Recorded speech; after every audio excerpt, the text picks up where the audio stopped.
నేను అడుగుతా ఉన్న ఇదే రకమైన పాలనకు సంబంధించి నేను క్వశ్చన్స్ అడుగుతా ఉన్నా.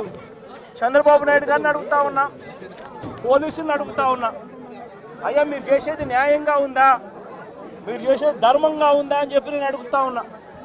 మీరు చేస్తూ ఉన్న ఈ రాంగ్ ప్రెసిడెంట్ వల్ల రాష్ట్రం ఈరోజు బీహార్ కన్నా నాశనమైన పరిస్థితుల్లో ఈరోజు తయారవుతా ఉంది. రాష్ట్రం ప్రతి చర్య మనం చేసేది డెమోక్రసీలో సిగ్గుతో తలొంచుకునే కార్యక్రమానికి మీరంతా కూడా సిగ్గు లేకుండా చేస్తూ ఉన్నారు.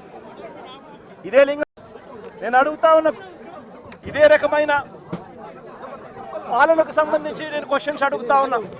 చంద్రబాబు నాయుడు గారిని అడుగుతా ఉన్నా, పోలీసులను అడుగుతా ఉన్నా. అయ్యా మీరు చేసేది న్యాయంగా ఉందా, మీరు చేసేది ధర్మంగా ఉందా అని చెప్పి నేను అడుగుతా ఉన్నా. మీరు చేస్తూ ఉన్న ఈ రాంగ్ ప్రెసిడెంట్ వల్ల రాష్ట్రం ఈరోజు బీహార్ కన్నా నాశనమైన పరిస్థితుల్లో ఈరోజు తయారవుతా ఉంది. రాష్ట్రం ప్రతి చర్య మనం చేసేది డెమోక్రసీలో సిగ్గుతో తలొంచుకునే కార్యక్రమానికి మీరంతా కూడా సిగ్గు లేకుండా చేస్తూ ఉన్నారు. ఇదే లింగం